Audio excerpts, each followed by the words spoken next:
Hello, everybody. So happy to have you joining us today. Um, Welcome to this introduction to restorative conversations session. Sorry, I think I'm gonna wait for a second because we are stuck at 100 participants and I'm wondering if we're capped. So let me just wait for Eva to let me know before I jump in.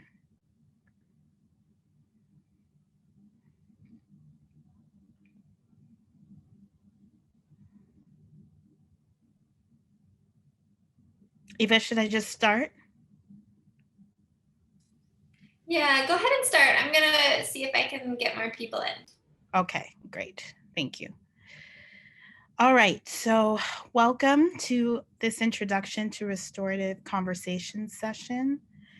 My name is Miriam Kaba. I'm the founder and director of Project NIA and also co-founder of Interrupting Criminalization. I welcome you on behalf of both groups this afternoon or evening, depending on where you are. I would like to begin with a digital land acknowledgement, which is adapted from Adrienne Wong. I am going to put a link, not a link, I'll put the information in the chat that I'm reading. And so, yeah, we'll be on there. Since our activities are shared digitally to the internet, let's take a moment to consider the legacy of colonization embedded within the technology, structures, and ways of thinking we use every day. We are using equipment and high speed internet not available in many Indigenous communities.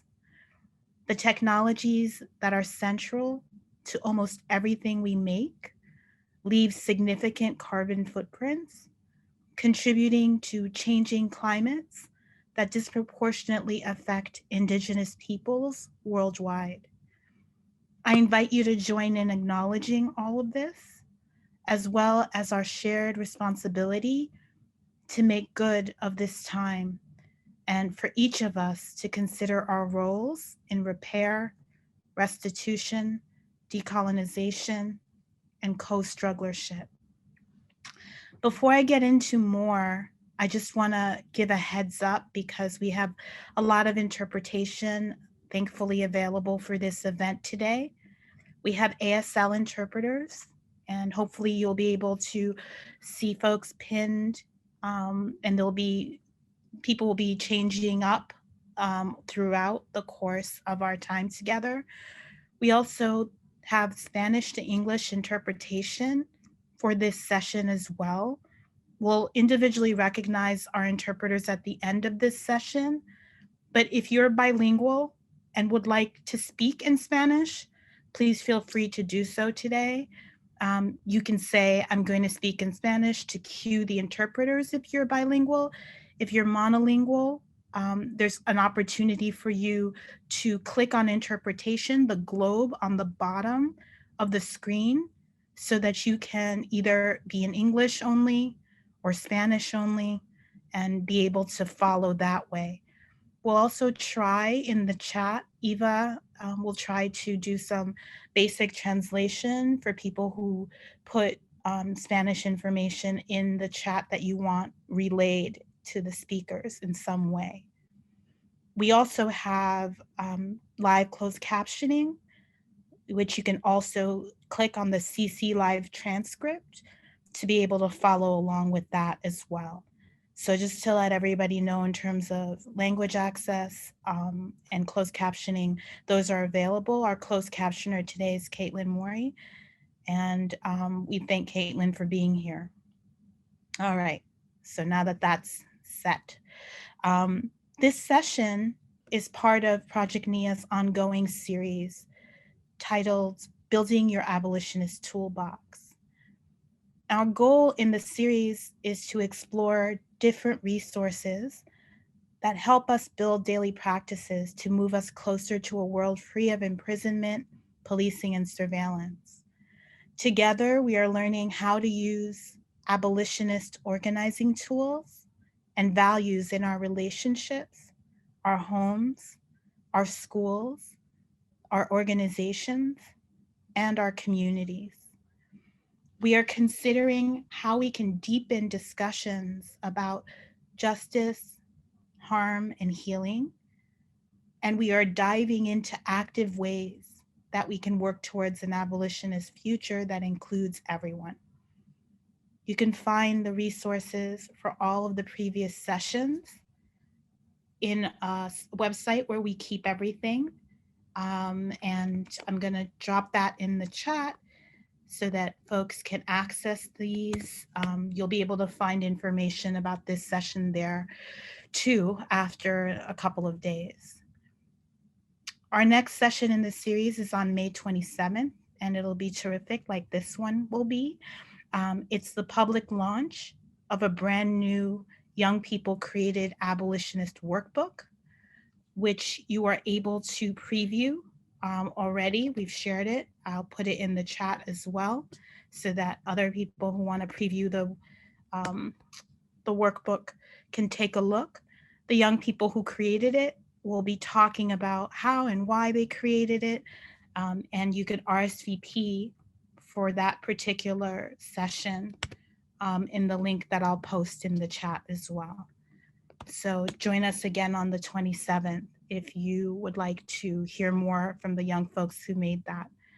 We have an incredible team with us today because everything worthwhile is done with others. Special thanks as always to Eva, who has held down the logistics for this event. I mentioned we have ASL interpreters and Spanish and English interpreters who will be recognized at the end of the session. And I want to also take this time to thank Ebene for tech support. You can chat Ebene if you have any tech issues. We also are joined by Laura Chow-Reeve of Radical Roadmaps. Laura is our graphic note taker today, and you can find more information about Laura at her website, which I've linked to in the chat as well. Tainetta is here, and Tainetta will be supporting us in the chat throughout the entire session. Participants are able to chat. If you have questions or comments, we invite you to drop them in the chat. And again, sincere thanks and so much appreciation to the whole team for being here and supporting this session. If you've been on any of our sessions, you know that we try to get centered in our values for each event. And I want to do that before throwing over to Nuri to get us started.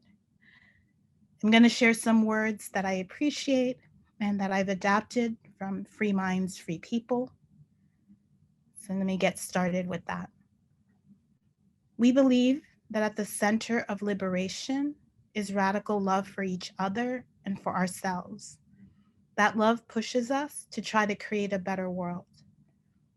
Because of that, we are working to minimize the amount of harm that occurs in our spaces. White supremacy, misogyny, ableism, classism, homophobia, and transphobia exist everywhere, even in radical spaces. They are some of the threads out of which normative society is woven, and it is hard to untangle them. So if you are called out today, particularly in the chat, in some way for perpetuating any of these, please understand that it is not because you are unimportant or that we wish to exclude you.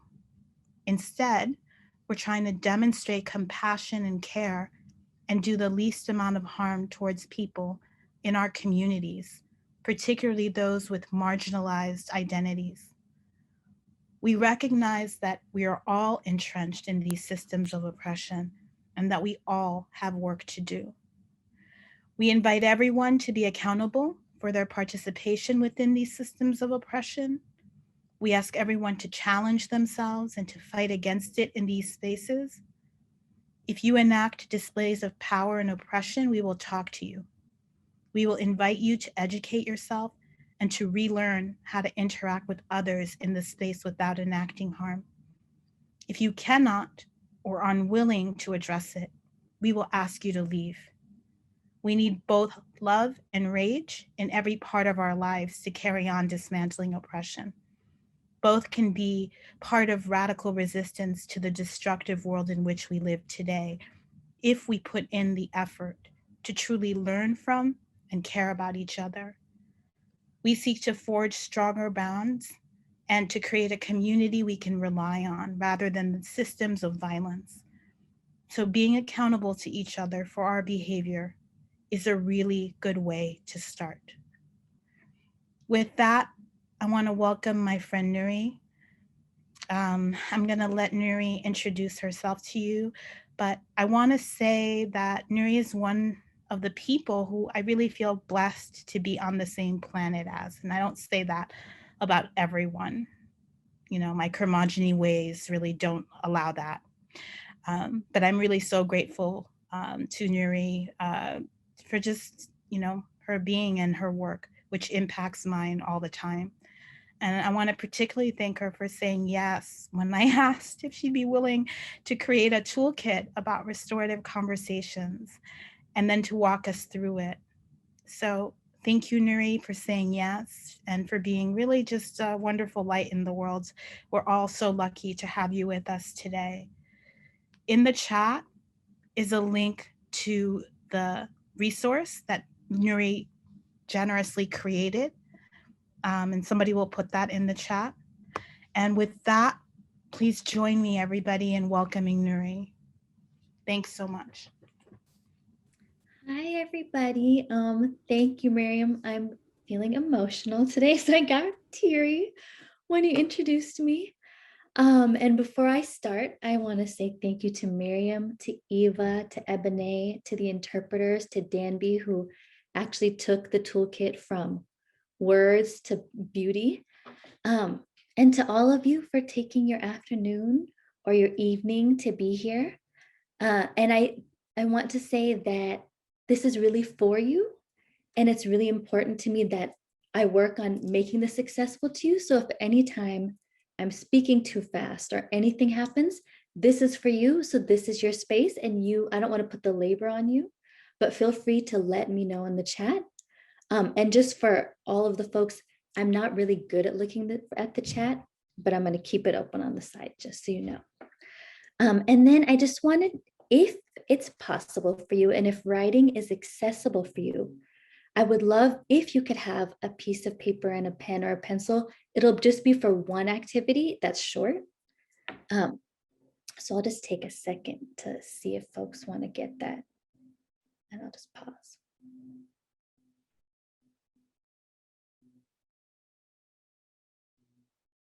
I can't see everybody, so I don't know how long it takes to get paper and a pencil. So I'm just going to keep talking.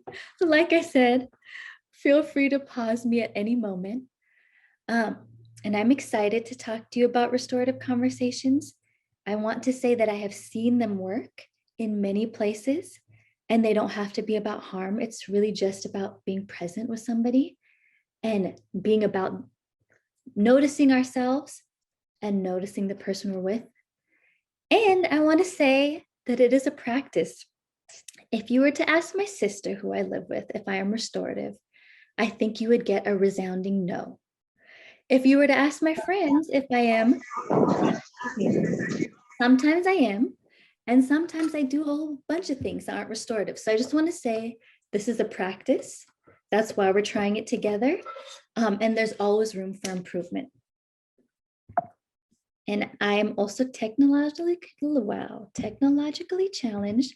So please forgive me while I see if I can switch to the next slide. Okay, thank you. So the goals for today, and I'll be reading this off the slide, are to reflect on restorative justice values, imagine how restorative conversations could support the world that you're working towards, practice restorative conversations, and remember your own gifts. So there are a list of restorative justice questions.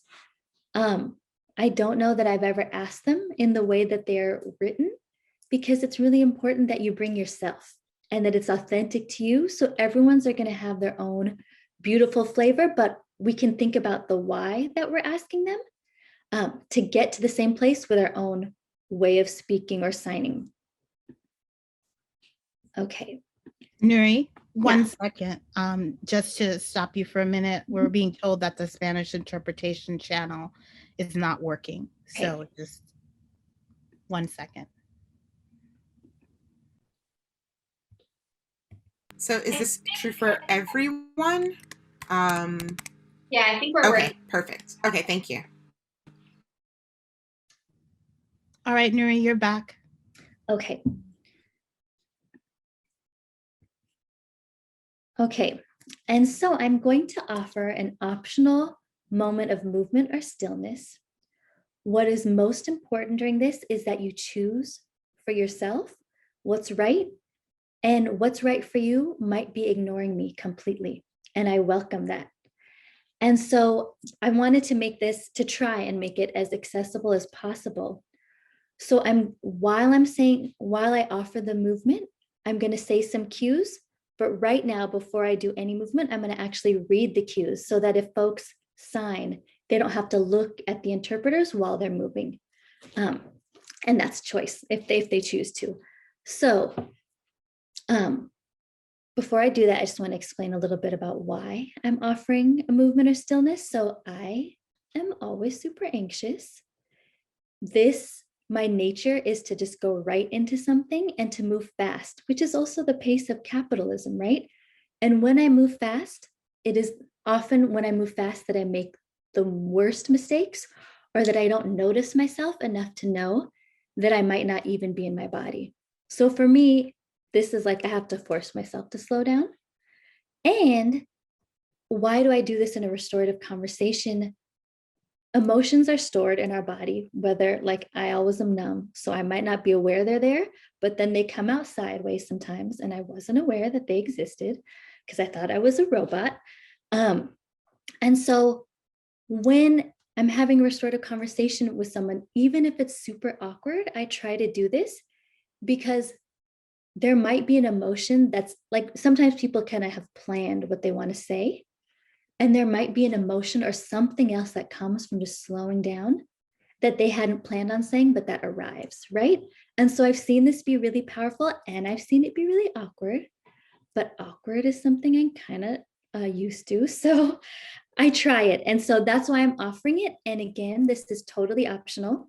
And now I will read the cues that I will offer during the movements. So during each movement, and I'll read this part off the slide, I'll say you can choose to try the movement, do something different, try stillness, or anything else you choose. Another thing I'll say is I will say the name of the optional movement. During the movement, I'll say you can choose your pace and your size. And I'll ask you to notice if it's useful to connect your breath to the movement. So those are the cues. And when I'm going to switch to a new movement, I will put up this screen that is of a night sky, so that in case you're not necessarily watching the ASL interpreters, you might have a kind of color cue that I'm going to switch to something new. So thank you. I hope that explanation made sense. And now I'm going to start with the optional movement.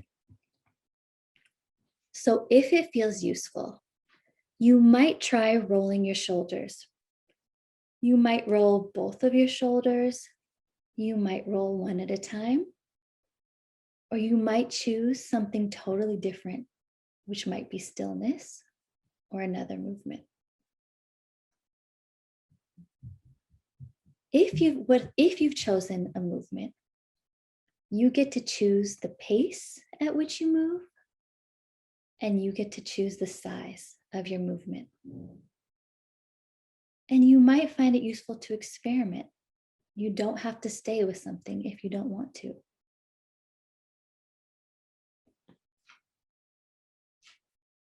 And you might notice if it's useful to connect your breath with your movement, if you've chosen to move. So perhaps for me, I'm inhaling my shoulders up and exhaling down. So you might notice that. And the invitation is to try something, and I'll call us back in about 3 seconds. So the invitation is to maybe pay attention to about 3, 2, and 1. So you might stay with whatever movement or stillness you've chosen, but if you'd like to move to something else, I'll be offering a new movement. So if it feels useful, you might try a seated cat-cow, which are just kind of fancy words for perhaps inhale, or perhaps bringing your chin towards the sky and perhaps lifting the area that your heart is in towards the sky. And you could stay here, or you might tuck your chin and round your back body. Again, you're welcome to experiment with lifting your chin and then tucking your chin and rounding your back, or to choose something totally different. You get to choose the speed that you move. You get to choose and experiment with the size of your movements.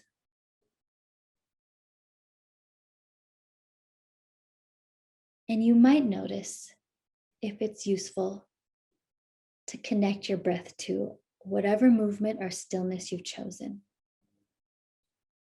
Perhaps inhaling in one place and exhaling another. Connecting to your breath might not help you, and so you get to choose not to notice that. And I'll invite us to come back in 3, in 2, and in 1. So you are welcome to continue with the stillness or movement that you chose. I'll be starting the presentation, but the invitation is, especially what's really cool being on Zoom, is the invitation is to take care of yourself. And if it feels uncomfortable to do that with the camera on, you are totally welcome to turn it off. But the invitation to do whatever your body needs is here for this whole 2 hours that we're going to be together. And so I just wanted you to kind of stay with yourself for a moment. And so you don't have to enter this into the chat, but just check in with yourself. What emotion or feeling are you bringing with you at this moment? What emotion or feeling are you bringing with you at this moment? And I'll be silent for a little bit.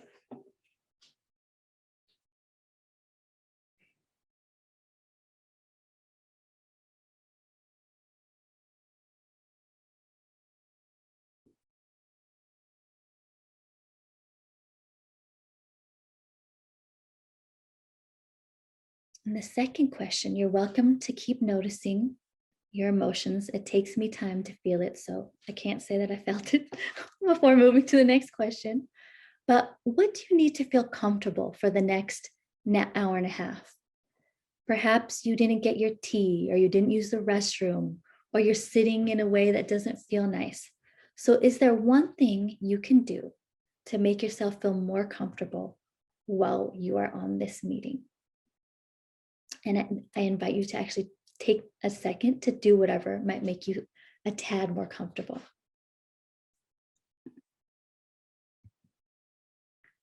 And then this, if folks would be okay with sharing in the chat, I would love to know, what is one of the values or principles that brings you here? Why do you want to learn about how to have a restorative conversation? Many of you probably already know. But what brings you here? What is a value? Like, how does this fit into the world you're making? And if folks could enter that into the chat, anyone who feels down, I'm going to try to pay attention to the chat.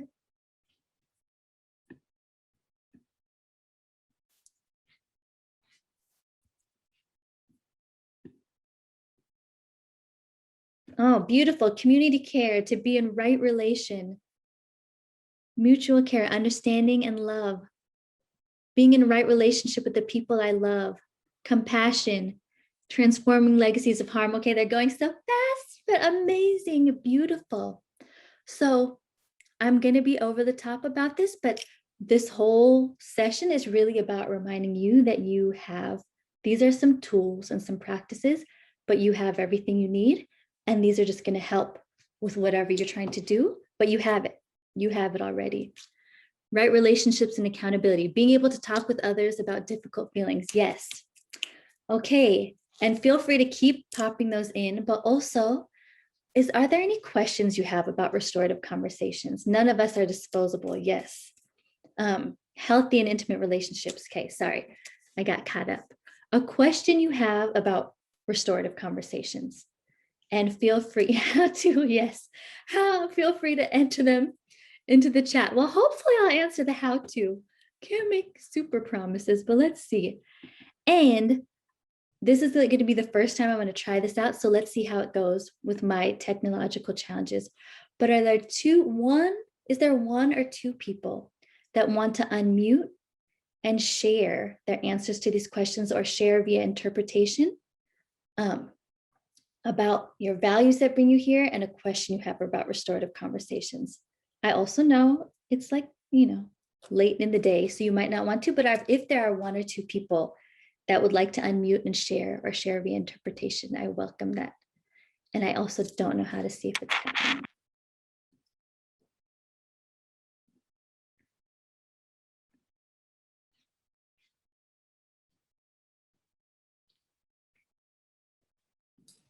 Nuri, do you need help reading the chat out, or how can we be helpful?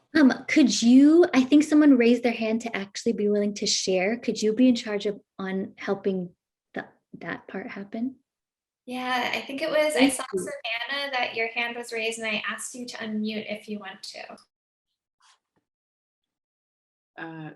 Peace, Nuri. Thank you so much for this. I just want to lift up in terms of principles, I'm thinking about transforming legacies of pain and harm through relation. And there's several of us, I'm also lifting up what Nandi said in the chat, thinking about when does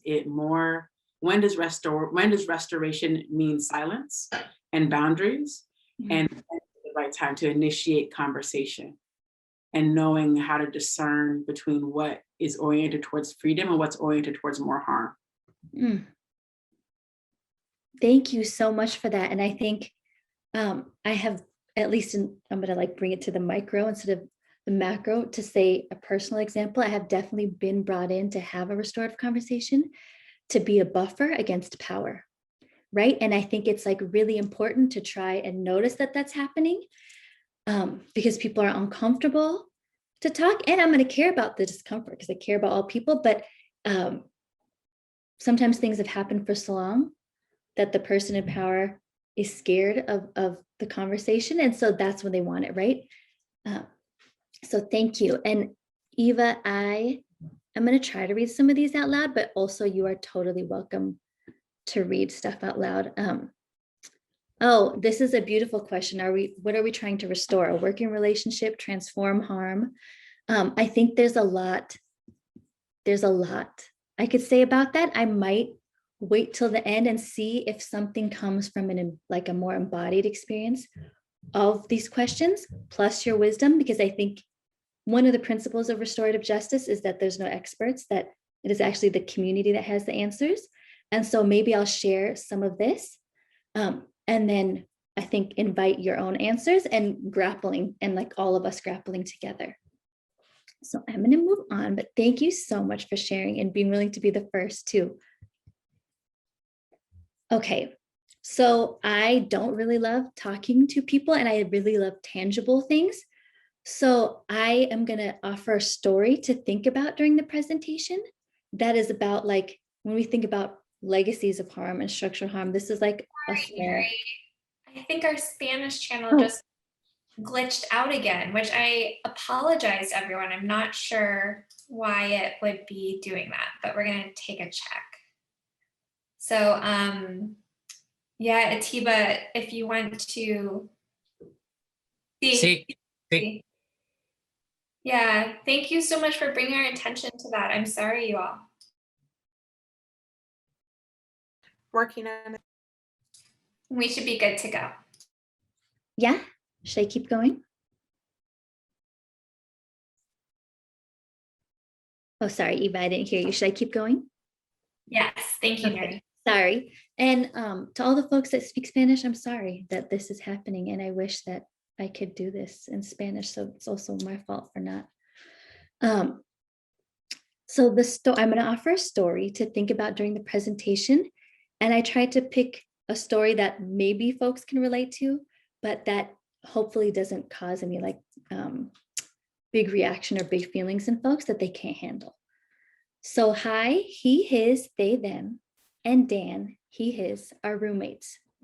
Dan eats a lot of takeout, burgers, ramen, French fries, yum. Dan leaves his takeout containers out.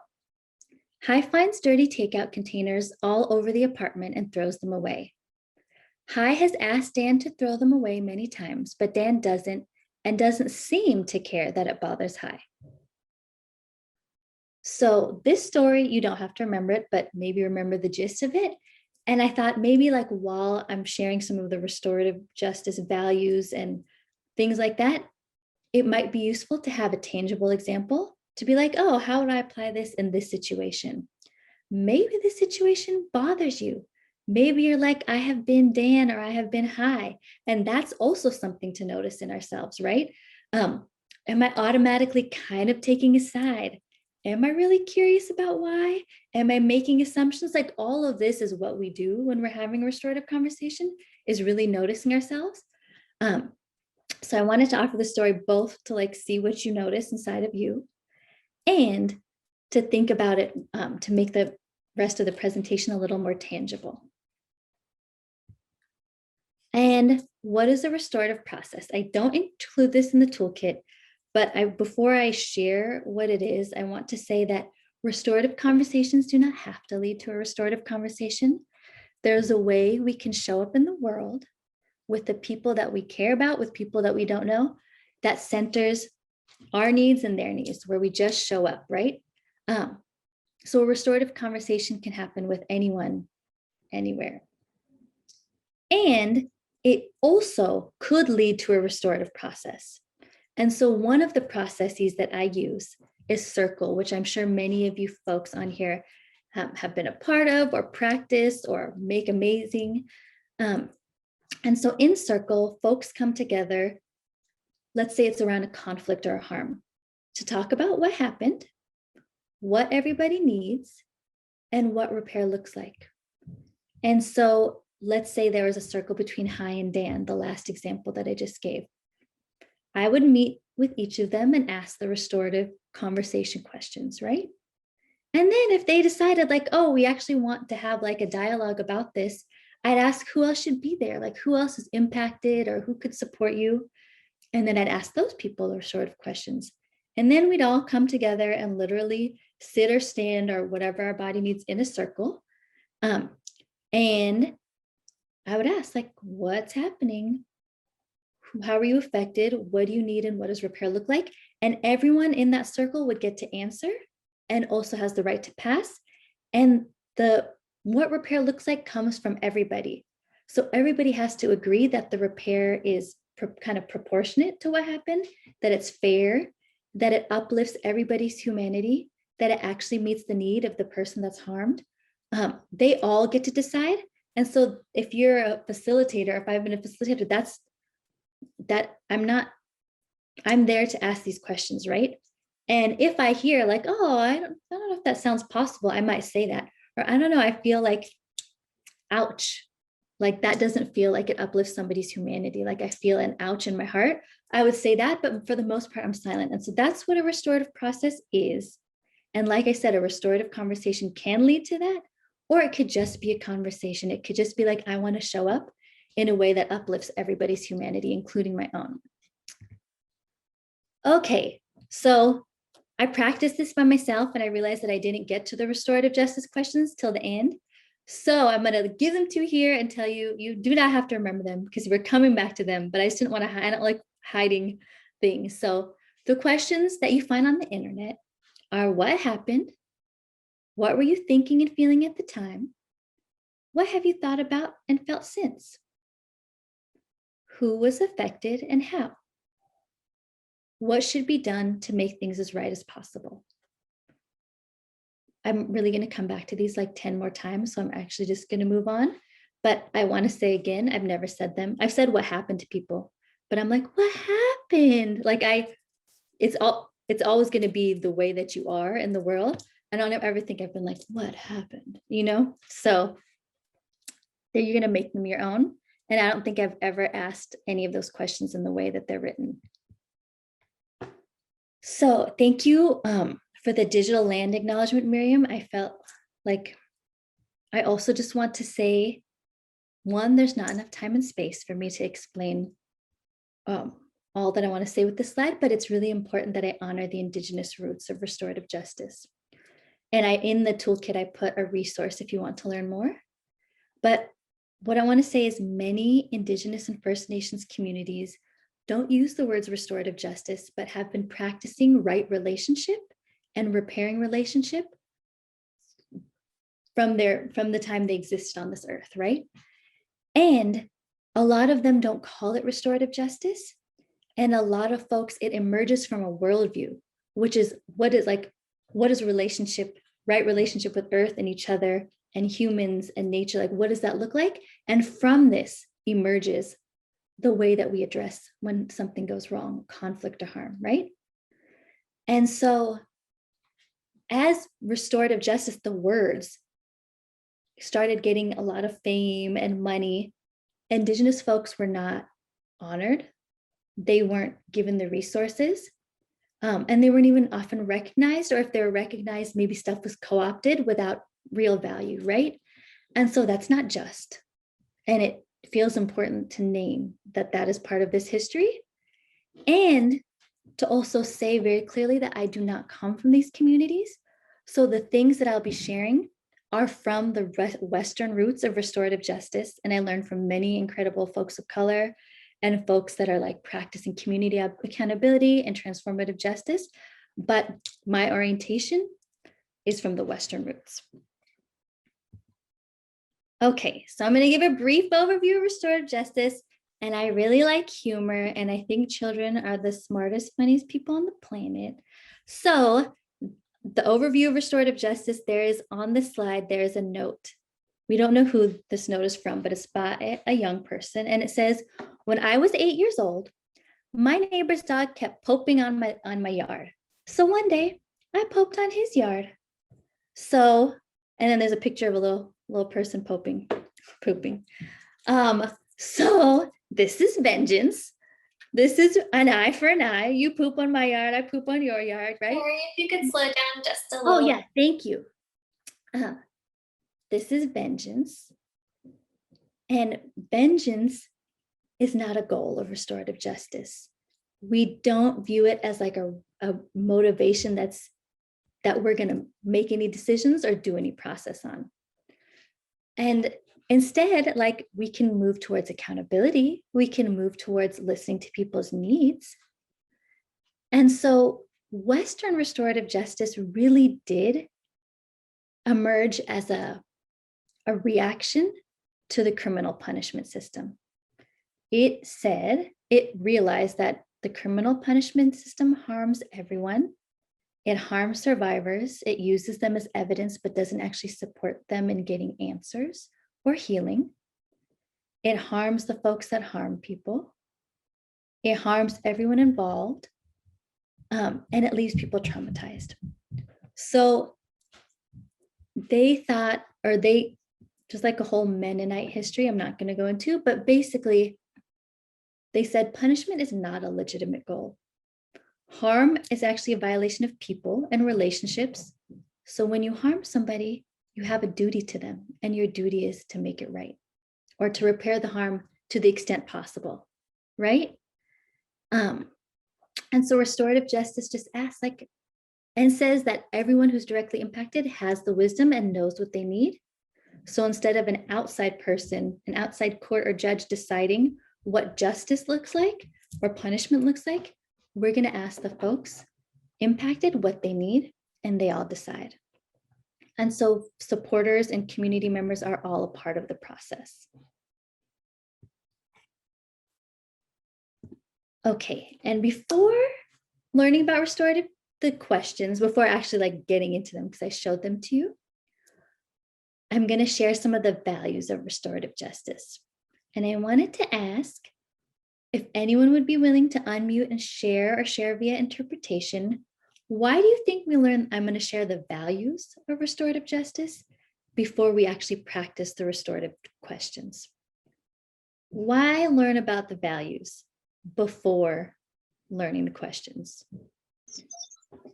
Can you hear me? Yes. Because it helps to frame not only the question itself, but how you're going to ask the question. Yes. Thank you. I can't see your name, but thank you so much. Is there anybody else that would like to share?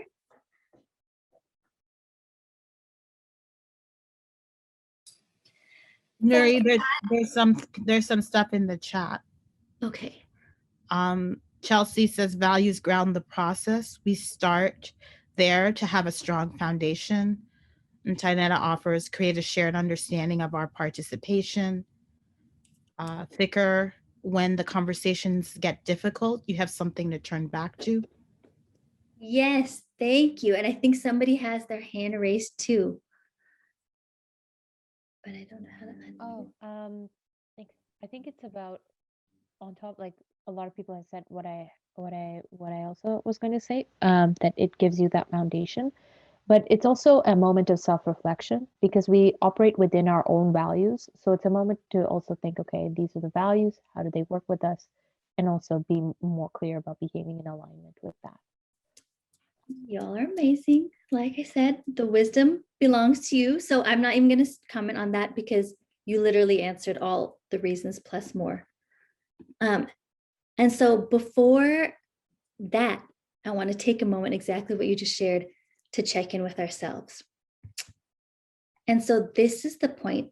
If you have a piece of paper and pen, it could be useful. And if writing is not accessible to you, it is totally fine to do it without paper and pen.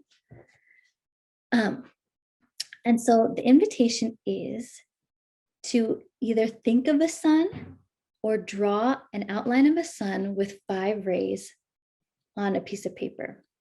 So a sun with 5 rays. And you can imagine that, or you can draw it. And I'll just give a second.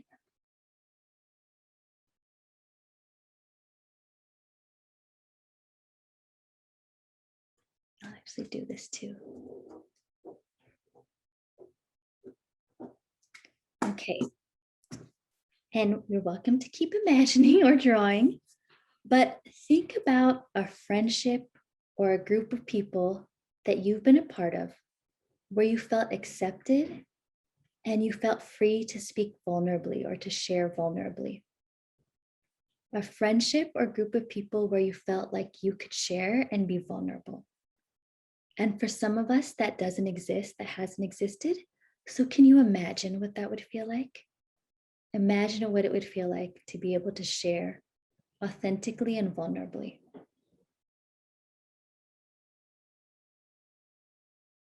Perhaps remembering that place or imagining what it could feel like. Maybe just noticing your breath, if that's useful. And from here, in each ray of the sun, the 5 rays, write or think about what is a value or a way folks showed up that made you feel like you could be vulnerable. So for example, like how did people show up that made you feel like you could be vulnerable? So for example, it could be like other people were also vulnerable, or people were not judgmental. So I'll give a little bit of time for you to see if you can fill those 5 rays of the sun with a value that made you feel like you could show up, or what you could imagine if you have never experienced that.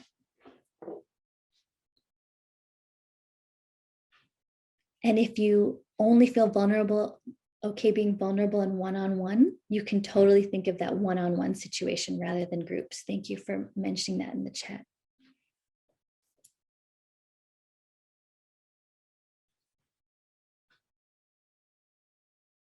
Oh, and I will repeat the prompt question. So in each ray of the sun, or first, sorry, I'm going to take a step back. First, think about or imagine a friendship or a group of people that you felt like you could share vulnerably.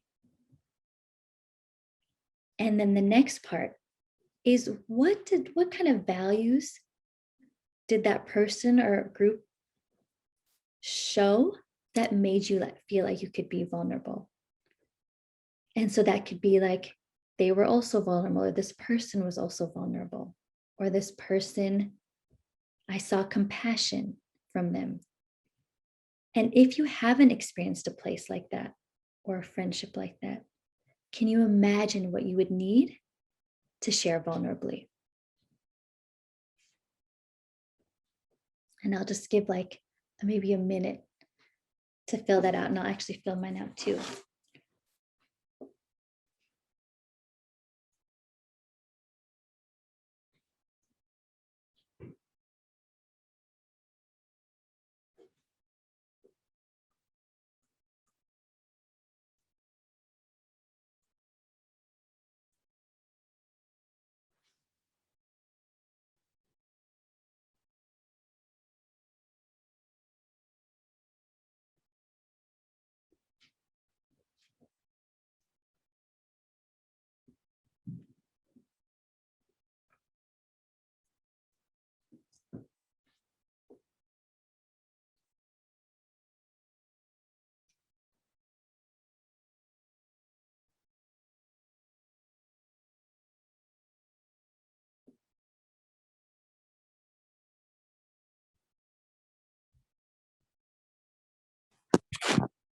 Okay, and feel free to keep writing or imagining, but I'm also going to share the next piece of this, which is in the center of the sun. Write one thing that you can offer to help someone feel like they can be vulnerable with you. One thing you can offer that you think could help someone feel the space to be vulnerable. So like I might offer compassion. Sorry, I keep using that word 100 times. I'm listening to a training. Yeah, what's up? What is one totally. thing you can offer?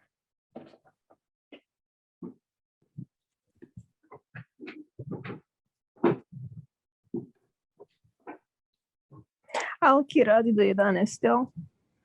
Can people mute yourselves? Thank you. Appreciate it.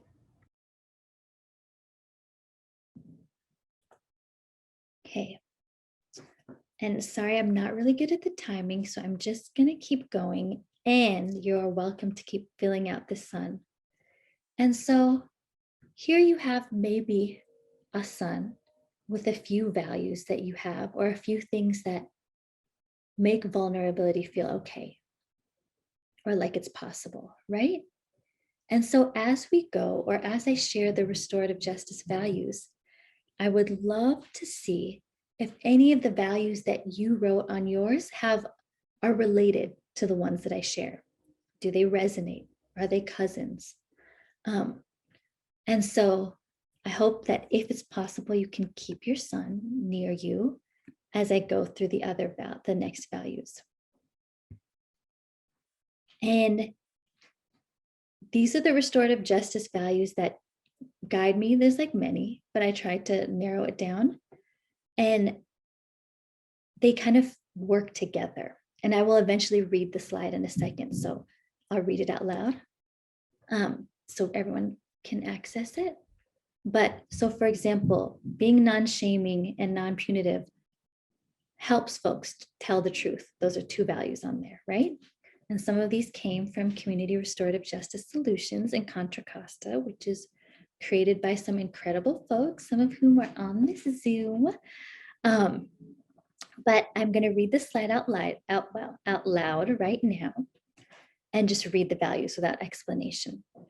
So uplift everyone's humanity, non-shaming, non-punitive, strengthen communities, not systems, truth-telling and truth listening, wisdom of those impacted, voluntary participation, meaningful accountability, collaborative decision-making, and needs. And here I'll explain uplift everyone's humanity and non-shaming, non-punitive. So on the slide, there is a picture of a dog inside of an elephant costume, and it says, I chewed the face off of a stuffed elephant. And then in the other picture, there's a sad, very, very sad looking dog with a certificate from the Pet Hall of Shame that says eating trash for breakfast. So this is called dog shaming. I found it on the internet when I was looking up stuff about shame. And shame is not a value that we practice in restorative justice. Some people might think it's funny for dogs, right? But I don't think it works for anybody. And I was trying to think of example, and I realized there's folks of examples, and there's folks maybe of all ages on this. So I was trying to think of one that is appropriate. And so you are welcome to judge me when I share this example, but I have digestive issues. So I can't eat sugar, I can't eat gluten. But I think that, and I live with my nephew, those dogs know they're being shamed. That's right, Lucy. So I live with my nephew who's 4. And I think that I have walked around where we live acting like sugar and gluten are bad, instead of just being like, oh, I can't eat them. I'm acting like somehow they're bad. And so when my nephew was little, he would get something that was sweet from somebody that came to visit and would literally hide under the table to eat a granola bar, okay, a Nature Valley or something. He would hide under the table. And, because he's little, he doesn't know that just because he can't see me, I can still see him. But he got this vibe that these things are bad. And that vibe of these things being bad didn't make him not want to have them. What it made him do was hide, right? Hide from me. And so it's a small, but maybe big and terrible example. I actually feel really terrible about it, but because I've tried to really do a lot of work in the other direction with him. But shame doesn't make anybody stop. I just want to say that shame makes people hide.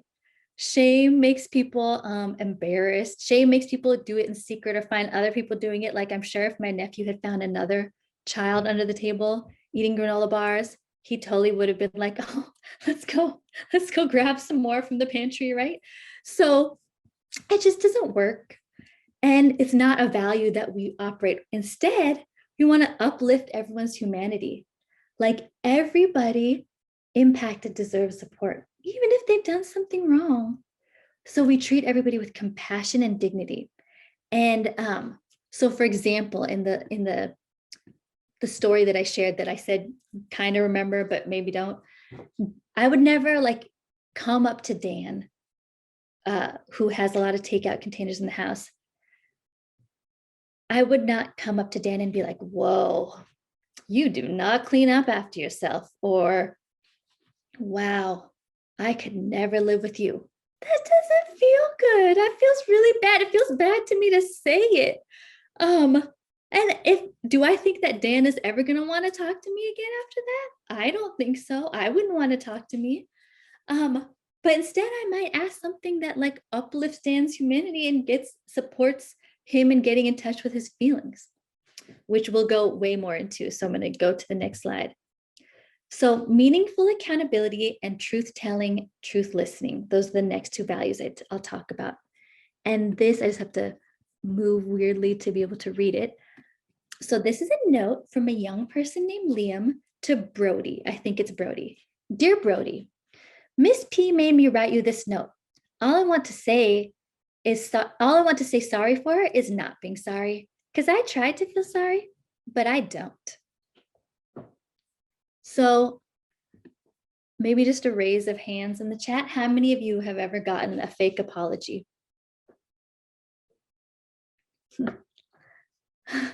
How many? Yes. My screen is just lighting up with the raised hands, right? How many of you did that fake apology actually help? Oh, thank you, Chelsea. And I have given one. Oh, I've definitely given one too. So did that fake apology make you more angry, or did it actually make you feel good? I definitely said exactly the same thing. It made it worse, right? So I think that the general tone is maybe like, it doesn't feel good. And so what we want in restorative justice is actually meaningful accountability. I don't want a fake apology. So if I was talking to Liam, I'd be like, hey, Liam, when we're just having the restorative conversation, you can say anything you want. You can say, sorry, I'm not sorry. But if you're ever going to get in front of Brody, we got to move to a different place. Otherwise, like, this can't really go forward. So like, can you think about your impact? Can you figure out why this hurt? Whatever you did, I don't actually know, right? So we don't want a fake apology is not helpful. It hurts. And so we want to actually get to meaningful accountability. And so part of getting there is creating spaces when we're talking to someone for truth telling and truth listening. So I want Liam to tell me all the yucky stuff that they might think. And then we're going to work through it. And I'm going to have compassion, but it doesn't mean I don't get to have boundaries. It doesn't mean that I don't get to be like, wow, if I was Brody, I would really, that would not feel okay to me. But I can say that in a way, oh, thank you. I could say that in a way that doesn't shame Liam. Okay, I'm going to move a little bit faster because I want us to get to practice. Yes, and Rebecca, please, I'm going to make time for questions at the end. Please ask that question. And I am super slow, so I'm going to try to ignore some of the things on these slides. So wisdom of those directly impacted in collaborative decision-making. On the slide, there's this Instagram page called Live from Snack Time, and it's all quotes from young people. And on this slide, there is a quote from a 6-year-old that says, I don't listen to people who don't know me. And that basically sums up wisdom of those directly impacted in collaborative decision-making. We don't want people external to the harm deciding anything. It is those people who have all been impacted that get to make the decisions, and they make them together. So I'm going to move. Oh, please slow down. Okay, so sorry. So I am going to move on from this slide. I had more to say, but I really want us to get to the practice, and I did not time myself well enough to do that.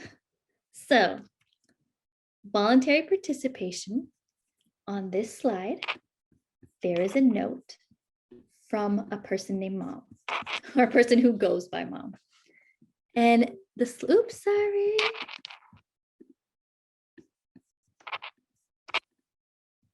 And the note says, Dear Julian, have a great day.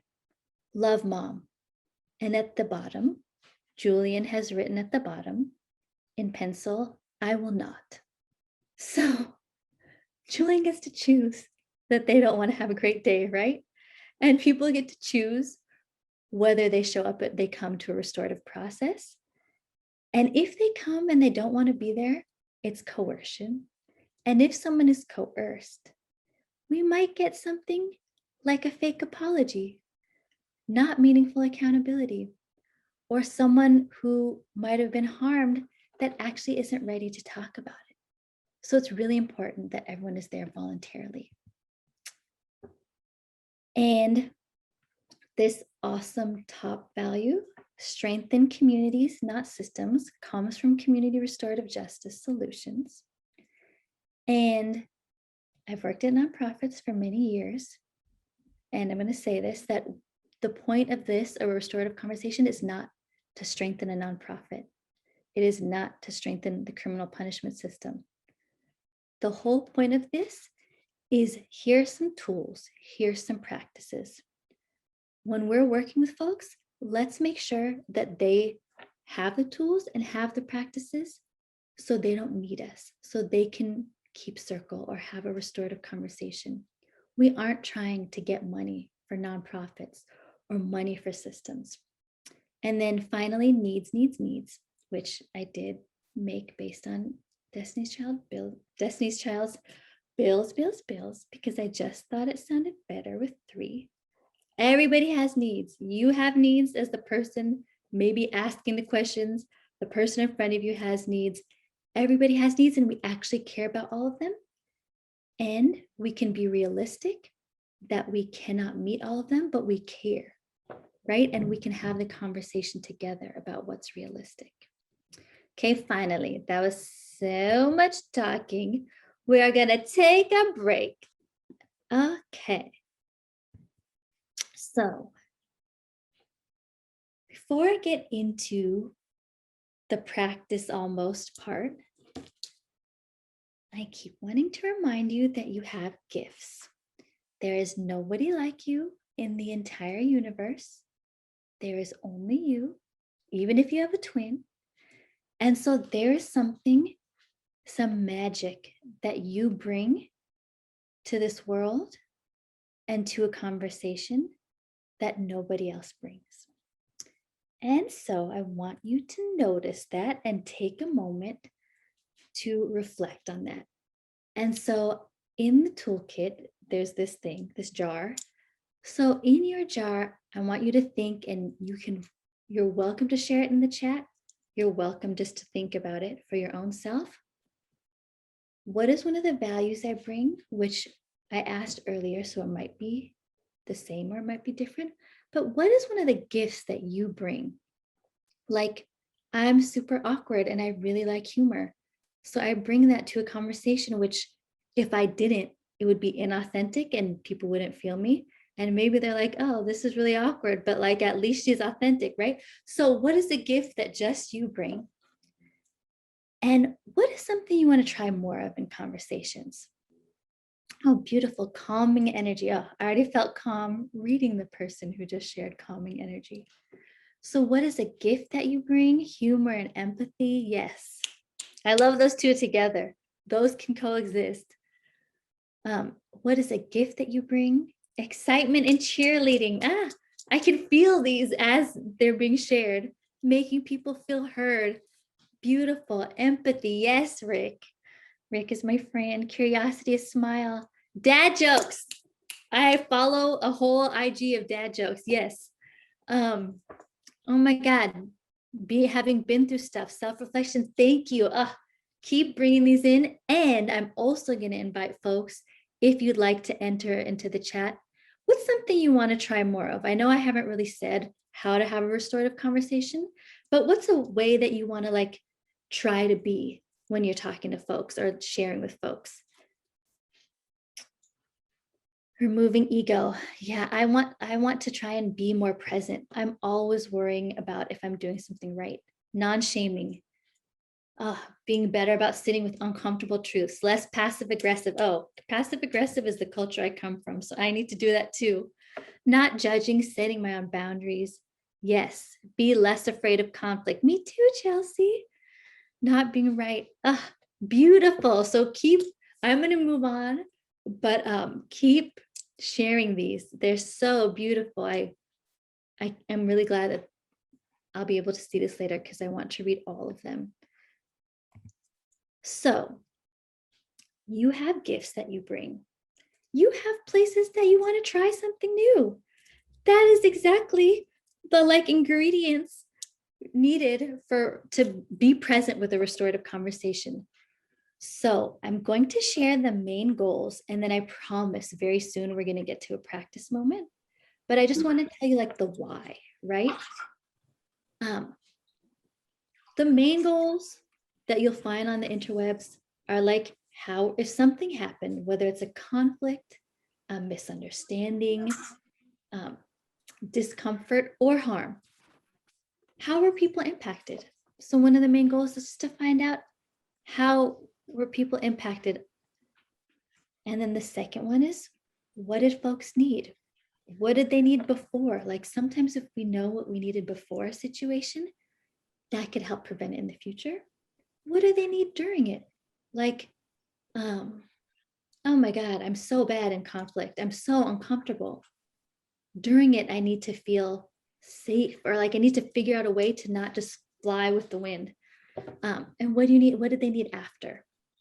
So what did they need before, during, and after? And what does realistic repair look like? What does realistic repair look like? And I say realistic, it may sound like harsh kind of, but if repair is needed, we don't want to overpromise, right? Because that also hurts when someone says they're going to do something and doesn't, especially when it comes to harm. So we want to actually be really diligent about finding out what's realistic. Oops. And then here's some like next level goals of restorative conversations. So I think someone, Dominique wants to not overcommit and not feel ashamed for it. I have the same problem. If I meet somebody and we're having a restorative conversation or any conversation, my desire, my need to be needed makes me want to be like, oh my God, I'm going to be your best friend and you can check in with me whenever you want. And now I'm here, right? That's fundamentally unsustainable. And it makes me not do everything, right? So, and like on a political level, it brings the power back to me. And restorative justice is about the power actually belongs to me, to the people. I'm just reading the chat at the same time, sorry. So the folks that are impacted have the wisdom, and what we want to do is help build up or help them think of ways to build up their own community. So instead of me being like, let me be your best friend, come in tomorrow night at 10 p.m., I might be like, huh. And the BATJC has a really good tool about it. It's called the pod map, but I might be like, who do you feel comfortable telling? Who could feel comfortable telling if you just did a little work, right? These are all tools from the BATJC, right? So even if I want to be your best friend, and honestly, I fall in love with everybody, Chelsea and some other people on this can attest to it. I fall in love and I want to be everyone's best friend. My job is to notice that I have that issue. That's my stuff. Oh, sorry, Bay Area Transformative Justice Collective was what BATJC stood for. So my job is to notice myself, be like, oh, I'm a human.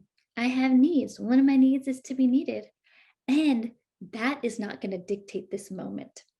Instead, I'm going to notice that, do my own little work and be like, huh, who do you have in your life and how could we get there? So that was a very long explanation, maybe because it's really personal and I really have a problem. I have a problem with this. So we also want to find out the folks' past experience. So when we think about the Dan and Hai example, Hai was the one that was irritated at Dan for leaving takeout containers.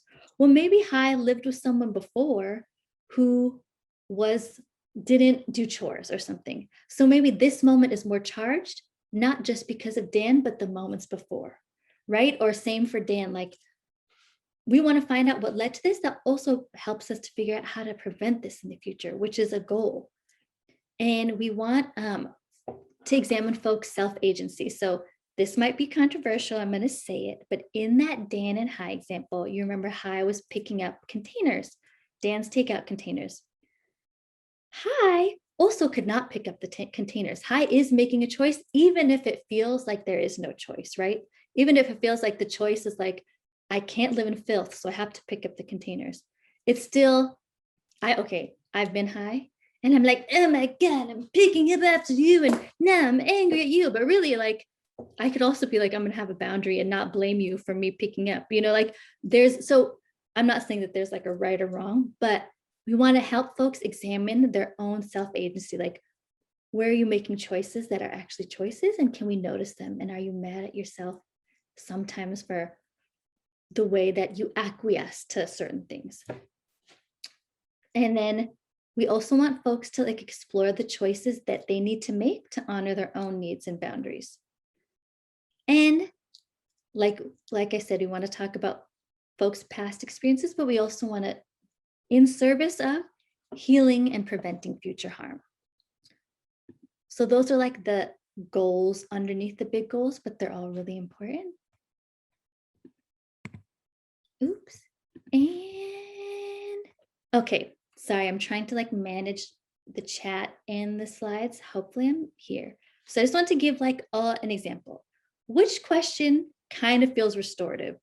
And what I'll say is restorative is like holding someone's humanity and helping them deepen about their own feelings, right? So, oh, thanks for putting the pod mapping worksheet in the chat box. So which of these two questions feels more restorative? So this is back to the Hi and Dan example.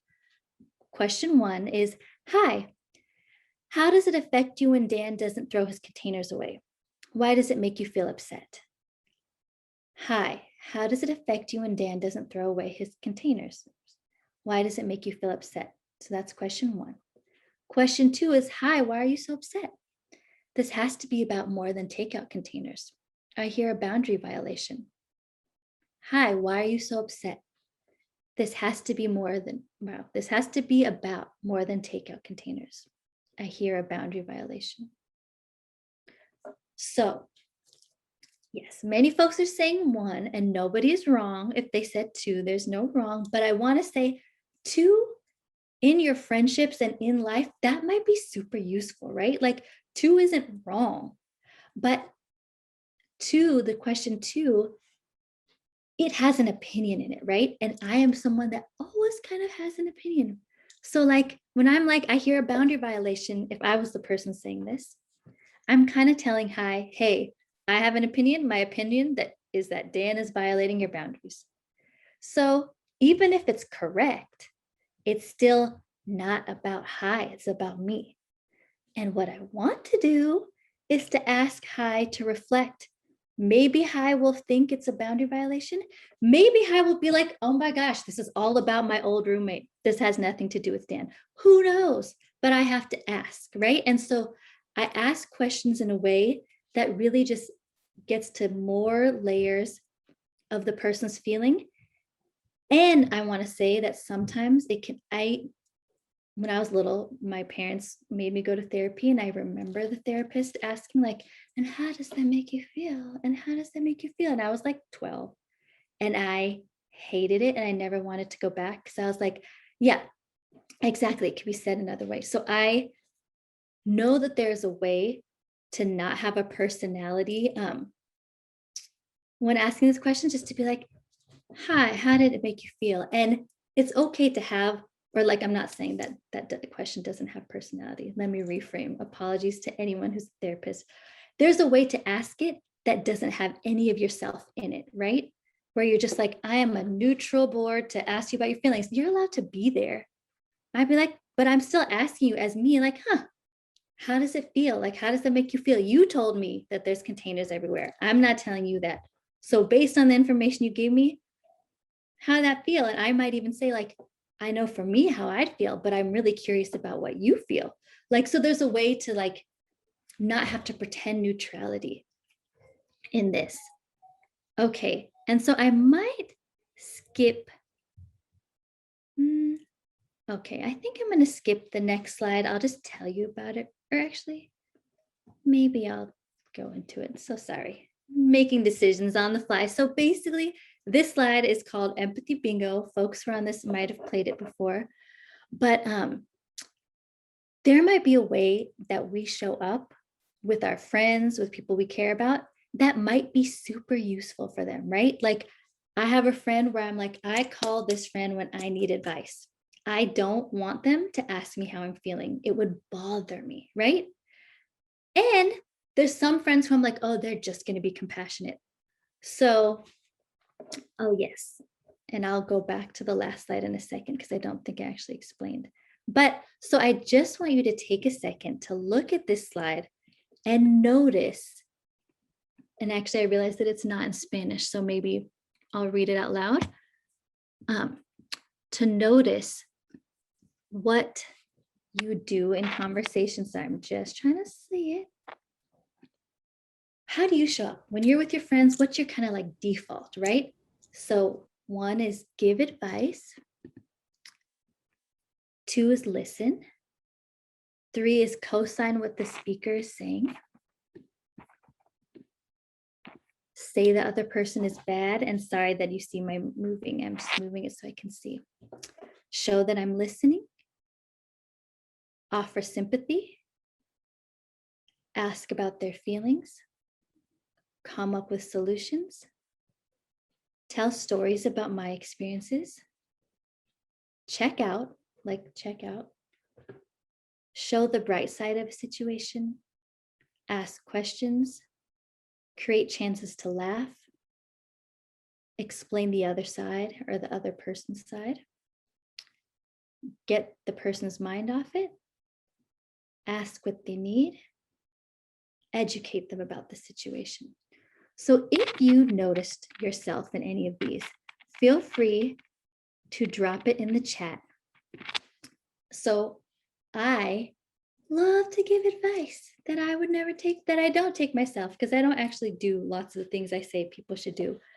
But I have friends that want that, right? And so that's the agreement, but sometimes I'm very sure it's unsolicited. So the reason, exactly, ask questions, give advice, come up with solutions. Folks are answering in the chat.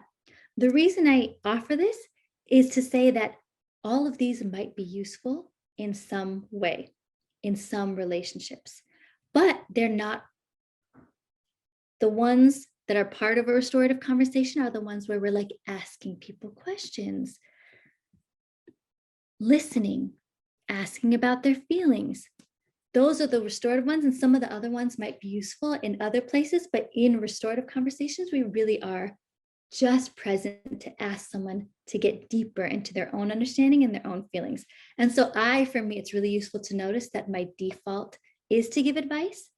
And then I have to do my little self-work to be like, oh, I'm noticing I really have some advice here, but I'm not going to give it because that's not what this conversation is for. But best believe when I'm talking to my friend who loves advice, I'm going to give it to them.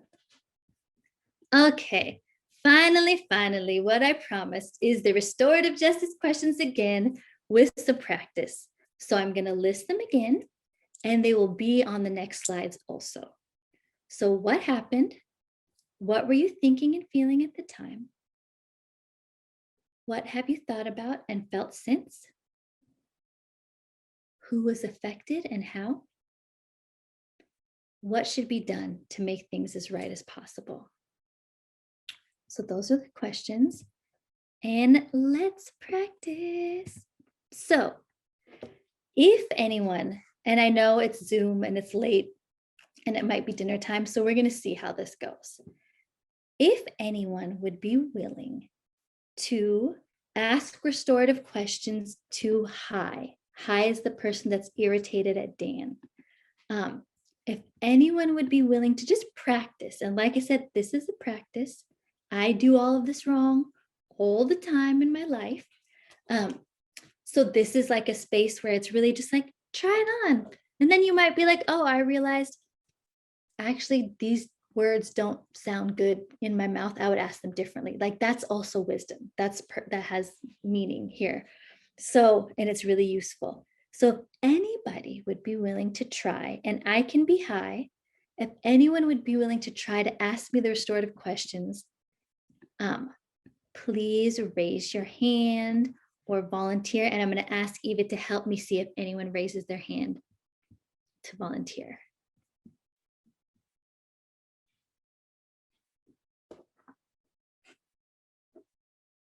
And I welcome folks that want to share through interpreter too. We can totally, I want this to be accessible for anybody. Oh, and the prompt, I'm going to repeat the prompt. So if the restorative questions are on the left of this page and they're what happened, what were you thinking and feeling at the time? What have you thought about and felt since? Who was affected and how? And what should be done to make things as right as possible? And so the prompt, oh, great, someone volunteered. The prompt was to see if someone would be willing to volunteer to practice asking me these questions. And I will pretend to be Hi, who, maybe I'll read the story really quick before Meg asking the question. So Hi, they, them, and Dan, he, his, are roommates. Dan eats a lot of takeout. Dan leaves his takeout containers out. Hi finds dirty takeout containers all over the apartment and throws them away. Hi has asked Dan to throw them away many times, but Dan doesn't seem to care. So we have a volunteer, Meg, who is going to practice asking me the questions, and I'm going to practice being high and really try to get into how it feels, and I'm going to respond. And I want Meg, you to feel like you can stick to the script or you can get to these points in your own words. Okay. All right. Hi. Hi there. Thank you. So, hi, can you tell me what's going on with you and Dan? I'm so irritated, to be honest. I am at my wit's end. I come home after a long day. I have to work outside, and Dan is just messy. Dan leaves stuff everywhere. Dan leaves takeout containers everywhere, and I am tired of cleaning up after people. Oh, and sorry, I didn't say this part. Dan leaves takeout containers out, and I've asked him to throw them away, and he doesn't. So I am at my wit's end, and I know this is not that big of a deal, but I am still at my wit's end. Yeah, this sounds really hard for you, especially since you've made a request and you're coming home to this after a long day. Yeah, thank you for seeing that. Thank you. Yeah, so how does it make you feel? Like where in your body do you feel this? What are your emotions when you see these takeout containers? How do you feel towards Dan? Oh, that's a good question.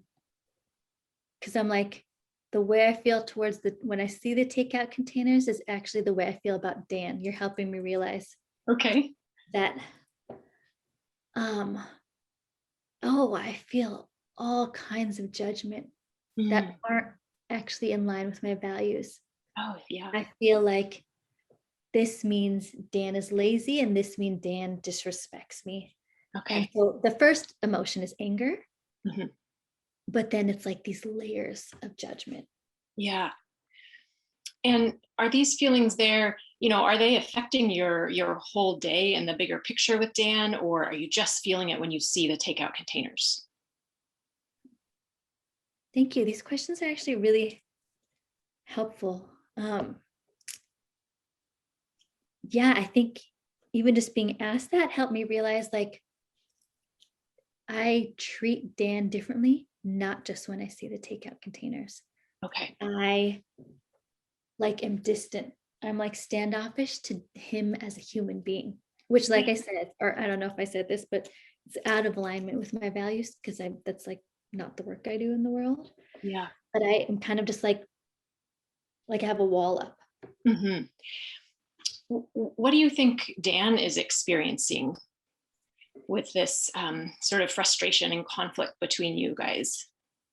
Oh, Meg, do I have to care about that? Let me think. Curiosity. Yeah. Okay, let me be curious. Maybe I don't have to care. Maybe I have to be curious. I'm sure it feels bad to have me be like ignoring him when we literally are the only two people that live together. Yeah. So it's I just, know I feel. right. Oh, sorry. Go ahead. Oh, sorry. So it's just the two of you that live together. So you are the main person that's being affected. Yeah. Yeah. Yeah. And I think I know I feel dread at the thought of coming home to Dan. So I imagine, if I'm really like trying to be my best self, I imagine that Dan probably feels dread at the thought of seeing me. And I just want to say that I don't have compassion for him right now. And Okay. that's not a good place for me to be. Like, I actually value compassion, Yeah. but I don't have it. And I'm like noticing that. I'm like, I know he probably feels blah about me. Yeah. But I don't care. It's so bad. That's your feeling. Hi, that is okay. And thank you for trusting me right now to give me that feeling. So if your value is compassion, and you value this friendship and this roommate relationship, what do you need to get back to that value of compassion with Dan? What do you need from him? Okay, you're helping me tap into a little better version of myself, which I'm glad. This is really helpful, because I want to stay in anger, but I'm noticing myself kind of drop a little. Okay. I guess I do want to know why he's not picking up after himself. Mhm. And because of my own past experiences and my family, my first kind of question, which might be totally wrong, is like, is he experiencing some kind of depression? Or like, is there a reason? Like, this is because you're helping me get into my compassion, Meg. This is not where I was. Yeah. But I guess I want to know why. Mhm. And part of me wants to know why so that it'll change. It's like a compassionate why, but also like why and let's fix this. Yeah. So I guess I do feel like we need to have a conversation. Yeah. And I feel like I would not be good at holding it because I'm clearly so irritated. Mhm. So I think that someone else needs to be there. Okay. That sounds great. Are we done? You can, how do you feel? We can keep going or we can pause. Either way, I just want to be respectful of the time and Maybe like one or two more things, if questions, Okay. if you have them, and then we can stop. sure. Back in scene. Okay. Okay. So I think it's a great plan to get together with Dan, and I like the idea of someone else being there with the two of you. Do you feel like you have a clear request? Is it, like, do you need to come home every day to no takeout containers? What do you need, and how are you going to ask that of Dan? And are you, what do you need, and do you know what you're going to ask? Yeah. I need us to have like maybe a structure for cleaning up. Maybe I'm being unrealistic that he can pick up his containers every day, but maybe if we actually had like a structured chore chart, that could be like a reasonable request. Yeah. And I'm just gonna like meta moment, drop this in. Someone in the chat mentioned like, how do we also repair the relationship? So I'm gonna add that to what I'm saying. And I think that if I'm really my best self, I would like to apologize for being rude, like for having this vibe that probably makes his home deeply uncomfortable for him. Yeah. Wow. That sounds really great. Yeah. Okay. Do you want to pause? Sure. Oh my God, that was beautiful and amazing. I want to say, and I want to just open it up to the chat. If anyone has some positive or like, I don't know what the other word for positive is, some like feedback about the things that worked. How about that? Some feedback about what worked and what Meg did. And I just want to say, Meg, thank you. It is, role plays can be super awkward. And I'm so grateful to you. Did a wonderful job asking about feelings. Yes. Meg, I felt like you asked open-ended questions. You used your own questions and dug deeper. Yeah, Meg, I felt like you really cared about me. And I didn't feel like you were judging my judgment.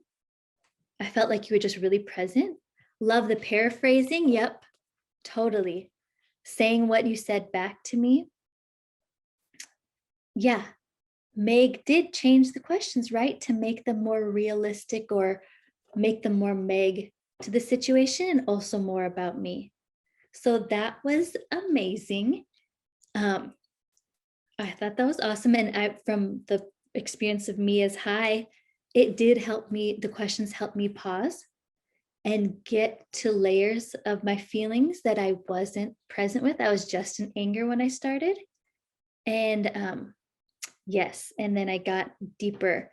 And there's a question here about an example that includes being with folks that may not have all of this vocabulary. And I think I'll answer that right now and also invite anyone to answer that in the chat. I think I might have used a lot of like Bay Area words or like a lot of like woo-woo. I've been in all the woo-woo places words, and people sometimes know how they feel. Sometimes it takes being with them for them to figure out how they feel. And the feeling doesn't have to be like esoteric. It can be like, I'm irritated, I'm mad, I'm done, right? And people also often know how they want to be, what they want to change and how they want to be. So it's like, I have family members that definitely don't have this language, but I have my auntie, who's like my second mom. She doesn't have any of this language, but she definitely knows how she wants to be. So she'd be like, oh, I didn't like the way I shouldn't have been so rude, right? And so it's like, people know, right? I think the words, I might have used some like not great words, but people know. And so I got lovingly reminded that we have 13 minutes left. And so I have a question for you, which is, do we want the last 13 minutes to be for questions? Or does someone else want to practice? Do two people want to do another practice with something from their own life? So one person would share something that's like from a scale of 1 to 10, 10 being like really hard harm or really hard conflict. They would just share something that's like a 1 or 2. And someone else would ask them the restorative questions. So option 1 is more practice. Option 2 is time for questions. And because I won't be able to see everyone, I'm just going to try and capture the majority, and I will decide based on the majority. Okay. Oh no. See, now you're going to see how hard it is for me to make decisions. Okay, because I see kind of both. I see a little bit more. Oh, a poll. Okay, well, with 13 minutes left, I don't know if we have time for a poll. Why don't we do this? I see both. I see equal numbers of both because I only see them a little at a time. Nuri, Yeah, thank you. Let me make a suggestion here. Thank I you. would say, let's do the questions and then get to the end of what we said at the time. We're holding everybody till 8:30. Okay. And are you willing to be around for 15 more minutes? Absolutely. Okay, so what I'll offer is questions now. And for people who want to stay and practice, you can stay at the end. We'll spend another 15 minutes. Nuri is generously going to stay on and folks can practice. Okay? Let's do that. I'm going to try to stop sharing screen so I can see you all, but feel free to start asking questions. And thank you, Miriam. You saw I was flailing. I am so bad at decisions. No, not at all. Not at all. So if folks want to enter the questions into the chat, that's totally fine. And if folks want to raise their hand, that is also fine. And I'm going to figure out how to unshare screen while I do that. I will ask some questions I see in the chat for you, so you don't need to worry about that. There's a question here about, do you think relationships are ever beyond repair? Like, what if one person is closed off and has been too harmed? I mean, I think it's a beautiful question, and I would ask the people, right? So I have an opinion. I think, like, I'll just go back to some of the values, like it's voluntary, right? So if someone doesn't want to participate, forcing them to participate is not going to make them show up in the best way. And someone might be like, I don't want to be in a relationship with you.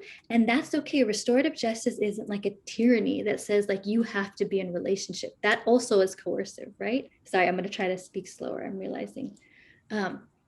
So people can say, I cannot repair this relationship and I do not want to. And that's their choice, right? So that's like I hope that kind of answers it.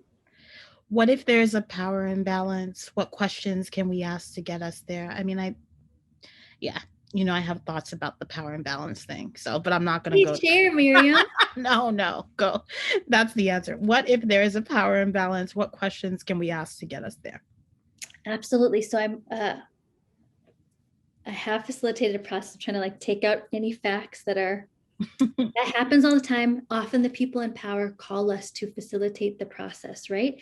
And so my work with them, I will notice the structural harm, and then I will ask questions about power. And what I'll say, so sorry, these aren't questions. I do sometimes give opinions, and I'll say, there's this thing that happens when you have power that changes the way everybody shows up to you because they don't have power. So if you're one person in power, I'll give you just a tangible example, and your whole staff, for example, has all kind of said stuff to each other and like gotten a team together to speak up to you, that is because them together have power and you alone have power. So that is something you have to reckon with as someone who has power. And you didn't begin this, like power happened before you. This is the way power works. So when you step into that position of power, you have a duty to change things and know that this is also the structure you're stepping into, right? So I'll have those kinds of conversations, then I'll ask like, okay, so what are the ways that like, yeah, you've used your power and you might not have been aware of it. I'll ask very pointed questions to help, but still have total compassion, right? And then with the folks that are impacted, I want to say, I am getting better at, but it is really hard for me because I have such strong feelings about power. It is hard for me, that agency piece, to be like, oh, let me just give another example, then I'll move on. But there have been times where I have been in a relationship where I had less power and I didn't say what I needed, right? And I wanted to say that that was all about the power, which it was.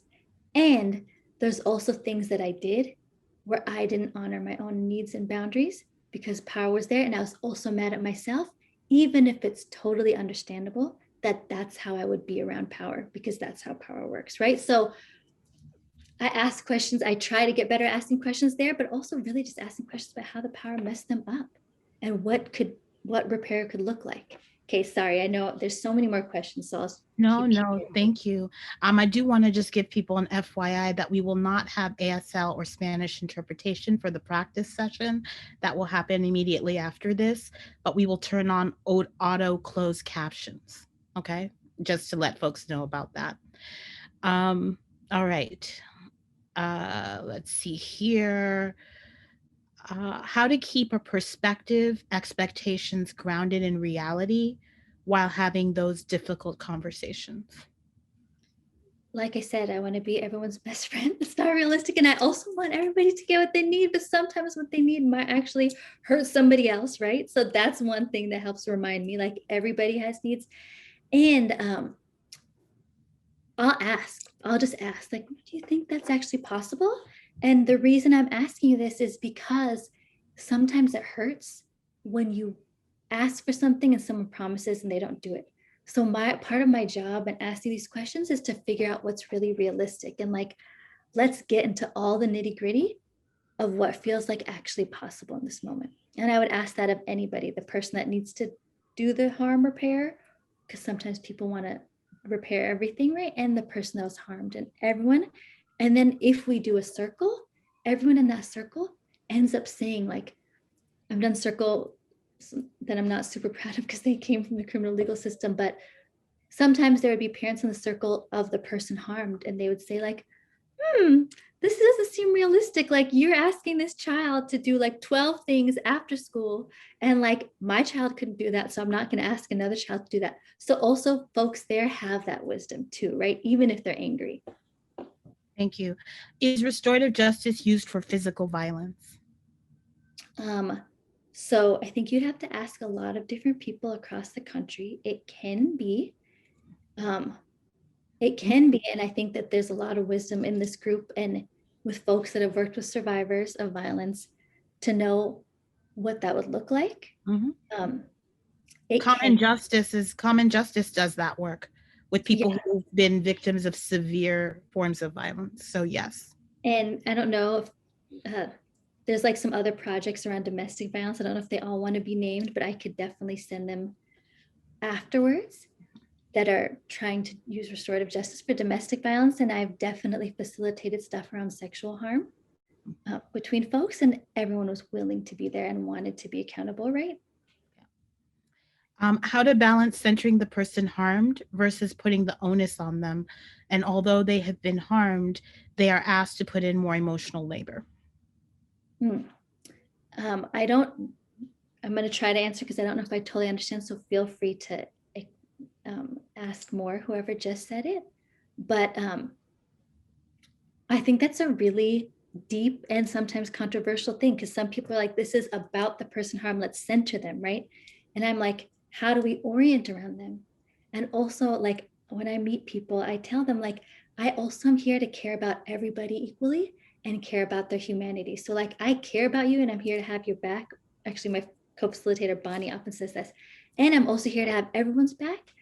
And having the back of the person that harmed you might mean like helping them heal so they can't do this again. And then talking about what repair is actually realistic. And I'll say stuff that I don't think is fair. I'll just ask, like, does that feel related to what happened? Like, does that feel realistic? Does it feel punitive? Like, I won't ask in those words, but I'll kind of ask those things. Thank you. Nuri, if I can jump in just very quickly, since we're almost at the end of the time that we slotted for this, I'm just going to drop in the chat, my translation results, drop in the chat a survey. If people can take a minute on their way out the door, whether that's in 3 minutes or in 18 minutes when you leave us, this just helps us figure out access for interpretation, Spanish and ASL, and also closed captions. And we very much appreciate your feedback so that we can continue to try and improve access for these sessions. So if you can take that survey on the way out, we would be very, very grateful. Thank you. Thanks, Eva. So what I want to do, since we only have 2 minutes to go, is give Nuri a chance to wrap up and give our ASL and closed caption folks also a chance to end. And then we will stay with the folks who want to do the practice, and we'll move forward with that, again, with no interpretation, but auto captions. So Nuri, any last thoughts that you have that you want to leave everybody with? Thank you, Miriam. So I just want to say you all are asking all of the right questions. There is no one answer, but us together, or you and your community, it is us together that have the answers, because living is hard, right? Being a human is hard. Having conflict is hard. And so there is no neighbor. I mean, sorry, I'm reading the chat. There is no answer. So sorry. These questions show that you're thinking about the right things. Power, right? Violence, like, how do we do these? And I think maybe this is the last thing I'll say. I recommend, if you haven't done this before, to try it with the things that seem less hard, like dishes, right? Try it and build your skill up before you think about like trying to go do it about serious harm. It is the same skill. Like, there are some of the same skills needed to notice yourself, to notice the other person, to ask them questions, plus some stuff that you have from your own life. Like, how have you acquiesced to power? How have you used power? Like, all of these are questions that you're going to have some wisdom about that will help you level up, but practice small. And in the toolkit, there's like a little last page about some ways to practice. Thank you. And it's 8:30 over there, or 5:30 here. Thank you so much, Nuri. Thank you to everybody for joining us. We so appreciate you coming and spending all this time. I just can't, again, say more thank yous to Nuri for doing this work for us. It's so amazing. I want to thank Itiba and Yancy and Glashonda and William, who did ASL interpretation for us and Spanish English bilingual interpretation. We really appreciate all of you. Thank you so, so much. We're so grateful.